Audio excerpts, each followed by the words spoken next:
నేను నిన్ననే విన్నాను, రాజశేఖర్ రెడ్డి కొడుకు బట్టలు ఇప్పదీసి కొడతాను అన్నాడు.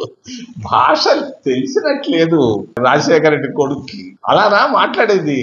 బట్టలు తీసి పోలీసు వాళ్ళకి కొట్టేదేంది? సప్త సముద్రాలు పోయినా కూడా తీసుకొచ్చి కొడతానన్నాడు. ఇది తప్పు. భాష జాగ్రత్తగా ఉండాలి. నువ్వు మాట్లాడు, నేను కాదని విమర్శించు. పోలీసుల్ని ఆ విధంగా అంటే ఏమన్నా బాగుంటుందా? తప్పది. పోలీసుల్ని ఆ విధంగా బట్టలు తీసి కొడతాననే మాట వద్దు. ఆయన భ్రమపడుతున్నాడు రాజశేఖర రెడ్డి కుమారుడు. ఆయన గెలవడానికి కారణం వాళ్ళ నాయన మధ్యలో ఒక్కసారి సడన్ గా చచ్చిపోతే ఆ సానుభూతితో ఆయన కూడా పాదయాత్ర చేసినందువల్ల ఆయన అడిగిన ఒక్క ఛాన్స్ ఇచ్చేశారు. జగన్మోహన్ రెడ్డి అని ఆయన తిరిగి ముఖ్యమంత్రిగా వైసీపీ పార్టీ అనేది మళ్ళా తిరిగి వస్తుందన్న మాట నమ్మకమే నాకు లేదు. 0-0 రాలేడు.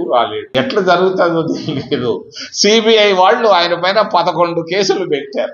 6 పెట్టలేదు, 60 పెట్టలేదు, 11 కేసులు పెట్టారు. ప్రజా తీర్పు కూడా 11 ఎమ్మెల్యేలనే ఇచ్చారు. సిబిఐ కేసులు 11 ఉంటే 11 ఎమ్మెల్యే సీట్లే ఇచ్చారు. మరి ఇది విచిత్రం.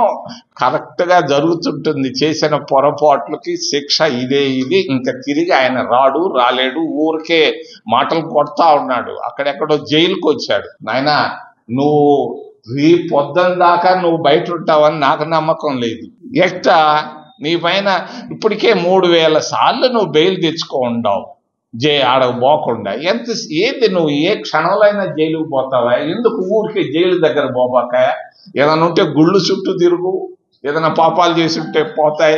జైలు చుట్టూ పోబాకు. ఎందుకు ఆడకపోయి ఏదేదో మాట్లాడుతున్నావు? ఏం మాట్లాడుతున్నావు నీకే తెలుసు. ఎవరో రాసిచ్చిన కాగితాన్ని చదివేస్తే వద్దు. జగన్మోహన్ రెడ్డి ఎట్టి పరిస్థితుల్లో రాడు. మరి చంద్రబాబు నాయుడు గెలిచాడు. ఈ 150 సీట్లు పైన వచ్చినాయని చంద్రబాబు మురిసిపోవచ్చు. నేను చెప్తున్నాను, జగన్ చూసి భయపడి చంద్రబాబుకు ఓట్లు వేశారే గాని మరి చంద్రబాబు నాయుడిని ప్రేమతో వేసిన ఓట్లు కాదు. ఆయనకు ప్రేమతో వేసిన ఓట్లు కాదు. జగన్ చూసి భయపడి ఓట్లు వేశారు. చంద్రబాబు నాయుడు కూటమి ప్రభుత్వం కోటీశ్వర్ల ప్రభుత్వం అయిపోయింది.